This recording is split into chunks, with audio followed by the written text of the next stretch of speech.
अथ षोडशोऽध्यायः। श्रीभगवानुवाच अभयं सत्त्वसंशुद्धिर्ज्ञानयोगव्यवस्थितिः दपनं दमश्च स्वाध्यायस्तप आर्जवम्। श्री भगवान बोले, भय का सर्वथा अभाव, अंतःकरण की पूर्ण निर्मलता, तत्व ज्ञान के लिए निरंतर ध्यान और सात्विक दान, इंद्रियों का दमन, गुरुजनों की पूजा तथा अग्निहोत्र आदि कर्म, उत्तम कर्मों का आचरण एवं वेद शास्त्रों का पठन पाठन तथा भगवान के नाम और गुणों का कीर्तन, स्वाधर्म पालन के लिए कष्ट सहना और शरीर तथा इंद्रियों के सहित अंतःकरण की सरलता। तो मित्रों, पहले जो भगवान ने बताया कि भय का सर्वथा अभाव होना चाहिए, और यह तभी आता है जब भगवान में पूर्ण श्रद्धा और पूर्ण निष्ठा हो। अगर आप परमात्मा में पूर्ण निष्ठा रखते हैं तो निश्चय ही आप में भय का अभाव हो जाएगा। और एक होता है आत्म साक्षात्कार से। अगर आपने आत्म साक्षात्कार कर लिया है तो भय का सर्वथा अभाव ही रहेगा, क्योंकि आप स्वयं को फिर देह नहीं मानेंगे। जो भी विपत्तियां हैं, जो भी काल है, वह देह पर है, समय के अधीन देह है, आप नहीं। अंतःकरण की पूर्ण निर्मलता। अंतःकरण चतुष्टय के बारे में मन, बुद्धि, चित्त, अहंकार, इन सब की पूर्ण निर्मलता आवश्यक है। बिना इनकी शुद्धि और निर्मलता के आप परमात्मा तक नहीं पहुंच सकते और ना ही आपका कल्याण निश्चित हो सकता है। तत्व ज्ञान के लिए निरंतर ध्यान, परमात्मा तत्व के ज्ञान के लिए ध्यान में स्थित रहना और निरंतर प्रयत्नशील रहना। और सात्विक दान। सात्विक दान जो भी कहे गए हैं, अर्थात ऐसे दान जिससे किसी का कल्याण हो और जो पूर्ण शुद्धि के साथ आपने प्राप्त किया हुआ धन हो या वैभव, जो भी आपने प्राप्त किया है पूर्ण धर्म के अनुसार ही आपने जो धन है वह प्राप्त किया, तभी आपका दान सात्विक कहलाता है। और जो भी आप कार्य कर रहे हैं वह भी धर्म के अनुसार ही होना चाहिए, सत्य निष्ठा होनी चाहिए। इंद्रियों का दमन। इंद्रियां हमेशा विषय लोलुप होती हैं। सदा से ही आपकी इंद्रियां विषयों की ओर भागेंगी, तो उनका दमन करना है। अर्थात ये नहीं कि मेरे सामने कोई मेरी पसंदीदा वस्तु आई है, मैं नहीं खा रही। क्यों? क्योंकि मैंने इंद्रियों का दमन कर दिया। यद्यपि मेरी इच्छा है, भीतर से मेरी इच्छा है, अंतःकरण में मेरे यह भावना जागरूक है कि मुझे यह खाना है, लेकिन बाहर मैंने दमन कर दिया, ये नहीं चलेगा। भीतर से ही घृणा का भाव हो जाना चाहिए। भीतर से ही आपको अपनी इंद्रियों को अपने वशीभूत में रखना है। अपने वशीभूत करने से तात्पर्य यह है कि अगर आप शरीर हैं तो आप इंद्रियों के वशीभूत होंगे, किंतु अगर आप शरीर नहीं हैं, आप देह नहीं, आप उसे परमात्मा के अंश हैं, तो आप इंद्रियों को अपने वश में रखेंगे। गुरुजनों की पूजा। जो भी हमारे गुरुदेव हैं, जगत गुरु भगवान शंकर हैं, और उन्हीं के जो गुणों को लिए हुए हैं वे हमारे पूज्य गुरुजन कहलाते हैं, जो हमारा मार्गदर्शन करते, कल्याण के लिए हमारा मार्ग प्रशस्त करते हैं, परमात्मा से मिलाने में हमारी सहायता करते हैं। गुरु गोविंदो खड़े काके लागे पाऊँ, बलिहारी गुरु आपने गोविंदियो बताए। तो गुरु ही होता है जो हमें गोविंद की राह पर ले जाता है। तो गुरु की पूजा करें तथा अग्निहोत्र आदि का उत्तम कर्मों का आचरण। अग्निहोत्र प्रतिदिन अग्निहोत्र आवश्यक है, अग्नि में आहुति आवश्यक है। अगर आप अग्निहोत्र करते हैं तो आपके जो प्रारब्ध कर्म हैं वह नष्ट होना प्रारंभ हो जाते हैं। और मित्रों, प्राचीन काल से ही अग्निहोत्र का महत्व रहा है, प्रकृति के लिए भी आवश्यक है और आपके लिए भी आवश्यक है। और साथ ही साथ आप पंच जो प्राण हैं उनका भी हवन कर सकते हैं भीतर ही भीतर। वह मैंने अर्पणा आध्यात्मिक जगत चैनल पर बताया भी है, आप वीडियोस का अध्ययन करेंगे तो आपको ज्ञात होगा। तो पंच प्राण हवन भी कहलाता है। जिसमें आप श्वासों का श्वासों में हवन करते हैं। पंच प्राणों का एक दूसरे में हवन किया जाता है। तो आप अर्पणा आध्यात्मिक जगत चैनल को सब्सक्राइब कीजिए और वीडियोस जो भी हमने वीडियोस अपलोड किए उनका अध्ययन कीजिए।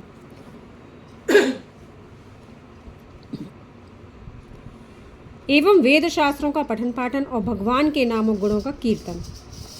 जो भी हमारे वेद हैं, शास्त्र हैं, पुराण हैं, उनका पठन पाठन करने से आप निर्मलता को प्राप्त होते हैं, बुद्धि शुद्ध होती है आपकी।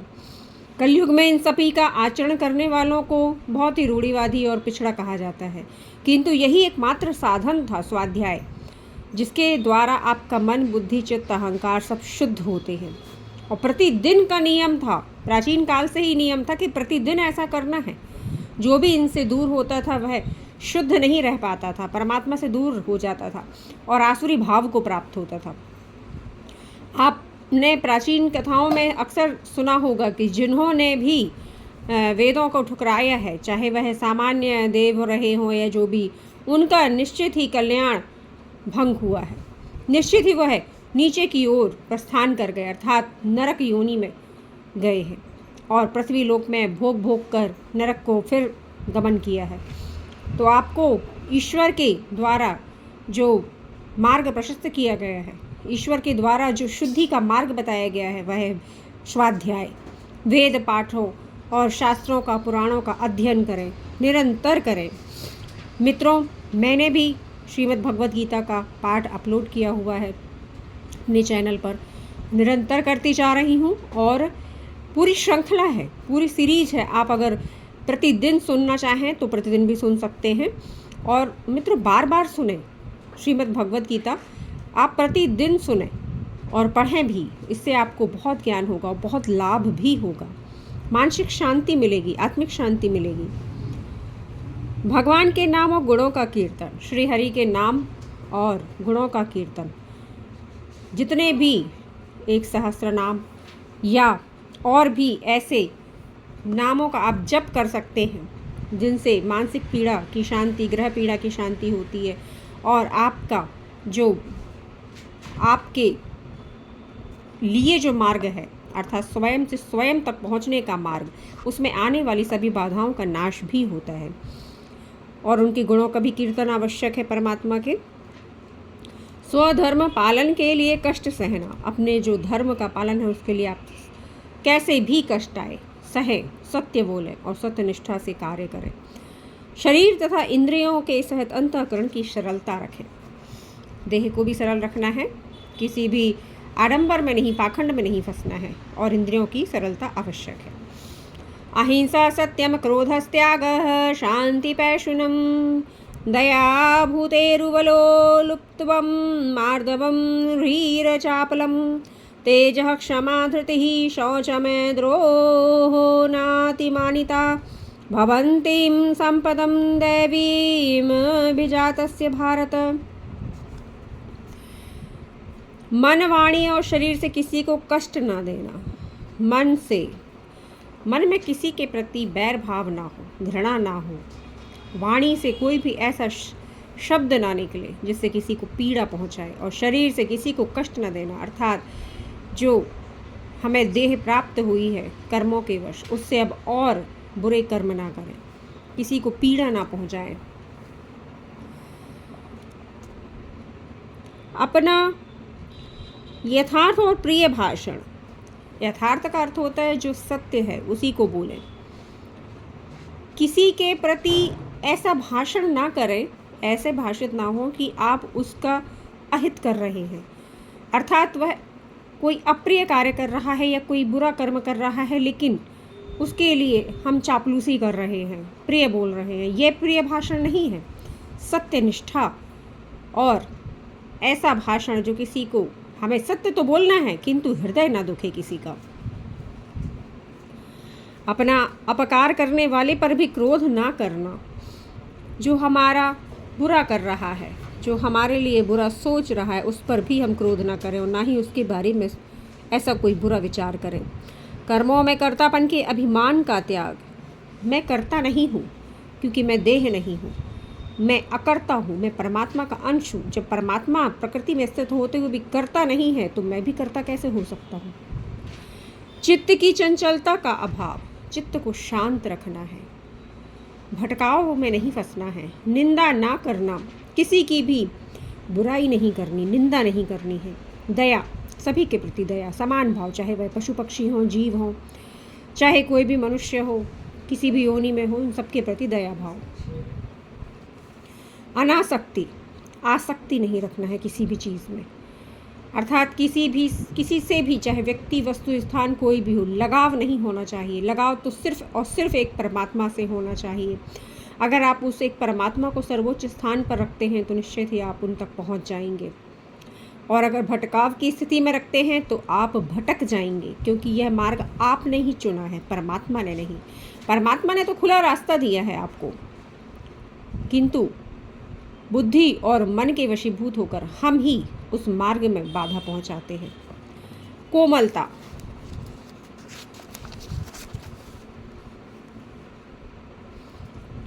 कोमलता, लोक और शास्त्र से विरुद्ध आचरण में लज्जा।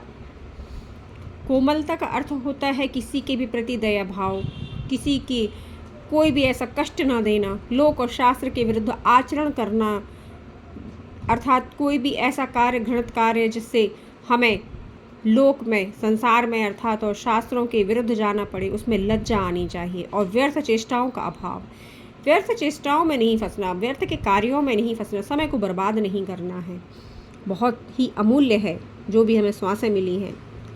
तेज, व्यक्तित्व में जब आप, तेज का अर्थ है जब आप सत्य बोलते हैं और प्रभु में निष्ठा रखते हैं तो निश्चित ही आपका तेज बढ़ता है, भीतर से बल मिलता है। क्षमा, धैर्य, आप में हर जगह जब भी कोई आपका कार्य भी कर रहा है उसके प्रति भीतर से क्षमा की भावना अवश्य होनी चाहिए। मन को शांति देती है। धैर्य धारण करके रखें, भीतर बाहर की शुद्धि रखें। व्यक्ति अक्सर बाहर की शुद्धि तो कर लेता है किंतु भीतर की शुद्धि नहीं कर पाता, तो अंतःकरण की शुद्धि अत्यंत आवश्यक है। शत्रु भाव का ना होना, किसी के भी प्रति बैर भाव ना रखें, ना कोई प्रिय हो ना कोई अप्रिय हो। अभिमान का अभाव, मैं ज्ञानी नहीं, मैं अत्यंत शुद्ध पवित्र नहीं, अर्थात मुझ में कोई अभिमान नहीं है, जो भी हूँ परमात्मा का हूँ, जैसा भी हूँ परमात्मा का हूँ। ये सब दैवीय संपदा को लेकर उत्पन्न हुए पुरुष के लक्षण हैं, ये सब दैवीय संपदा कहलाती है। मैंने आपको 3 प्रकार की संपदा बताई थी, एक होती है दैवीय संपदा, एक मनुष्य लोक की संपदा और एक होती आसुरी संपदा। तो ये दैवीय संपदा के लक्षण थे। दम्भो दर्पो अभिमानश्च क्रोधः पाशश्वमेव च अज्ञानं चाभिजातस्य पार्थं संपादमा संपदामासुरीम्। अब आप जो आसुरी संपदा है उसके लक्षण सुनेंगे। हम सभी में पाए जाते हैं, कभी कभी हमें देवीय संपदा आती है, कभी आसुरी संपदा आती है, कभी हम मनुष्य रजोगुण से युक्त हो जाते हैं, है ना, मनुष्य संपदा कहलाती है।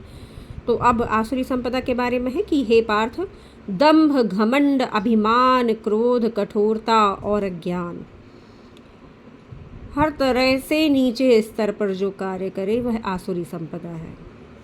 अर्थात मैं ही श्रेष्ठ हूँ, इन सभी का एक ही अगर वाक्य बोला जाए तो मैं ही श्रेष्ठ हूँ और मुझसे बढ़कर कुछ भी नहीं। क्यों? क्योंकि मैं ही भगवान हूँ, अहम ब्रह्मास्मि। ये घमंड, ये दंभ, ये अभिमान असुरों में आया है। मित्रों, प्राचीन कथाओं में अगर आपने सुना हो तो स्वयं का ज्ञान होने के पश्चात, पूर्ण ज्ञान तो नहीं हो पाता है उन्हें, अगर पूर्ण ज्ञान हो जाए तो वे कभी स्वयं को महान ना समझें, स्वयं को ईश्वर ना माने। क्यों? क्योंकि ईश्वर तो एक ही है, हम सिर्फ कण मात्र हैं उनके, परमात्मा के कण मात्र हैं हम में वो परम ऊर्जा नहीं है, हम में वो क्षमता नहीं है जो पावर हाउस में है ना। तो हम तो मात्र एक संचालनकर्ता के छोटे से अंश हैं। तो अभिमान ना करें, क्रोध ना करें, कठोरता ना हो, अज्ञान ना हो, क्योंकि अज्ञान से ही सब आसुरी संपदा को लेकर उत्पन्न हुए पुरुष के लक्षण हैं। जिनके पास अज्ञान होगा, अंधकार होगा, उनमें ये सारे लक्षण पाए जाएंगे। दैवी संपद विमोक्षाय बिबंधान्यासुरी मता मां शुचः संपदम दैवीमभिजातो असि पांडव। दैवी संपदा मुक्ति के लिए और आसुरी संपदा बांधने के लिए मानी गई है, इसलिए हे अर्जुन तू शोक मत कर, क्योंकि तू दैवीय संपदा को लेकर उत्पन्न हुआ है। यहाँ परमात्मा ने बताया कि दैवी संपदा मुक्ति के लिए और आसुरी संपदा बांधने के लिए मानी गई है। कैसे मित्रों? क्योंकि दैवीय संपदा में सारी जो बातें बताई गई हैं वो देह के विपरीत हैं। अगर आप ध्यान दें, सभी को छोड़ने को कहा गया है, सभी के प्रति दया भाव के लिए कहा गया है, अर्थात किसी भी तरह से इंद्रियों में आसक्ति नहीं होना चाहिए। और जो आसुरी संपदा है वह हमें बांधती है। कैसे? कि मुझे मेरे देह पर, जैसे हम लोग कहते हैं ना कि आज तुमने मेरा अहंकार बहुत ज़्यादा ठेस पहुंचाई है, अहम को ठेस पहुंचाई है। कौन है आपका अहम? आत्मसम्मान मेरा बहुत ज़्यादा तुमने नष्ट किया। आत्मा को तो आपने जाना ही नहीं, तो आत्मसम्मान पर आपके कैसे दोष आ गया? तो आत्मा को जाने।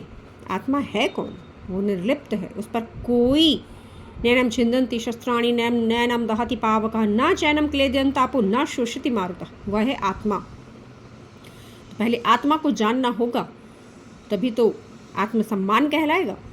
अभी तो आप देहाभिमान से पूरी निष्ठा में देह अभिमान की हैं। जब देह अभिमान जाएगा तभी तो आत्मसम्मान आएगा, असली सम्मान जिसे कहते हैं हम। तो इसलिए हे अर्जुन, तू शोक मत कर, क्योंकि तू दैवीय संपदा को लेकर उत्पन्न हुआ है। और दैवीय संपदा निश्चित ही मुक्ति के लिए है और आसुरी संपदा बांधने के लिए है। द्वौ भूत सर्गौ लोके अस्मिन् दैव आसुरेव च दैवो विस्तरशः प्रोक्त आसुरम पार्थ मे शृणु। हे अर्जुन, इस लोक में मनुष्य समुदाय दो प्रकार का है।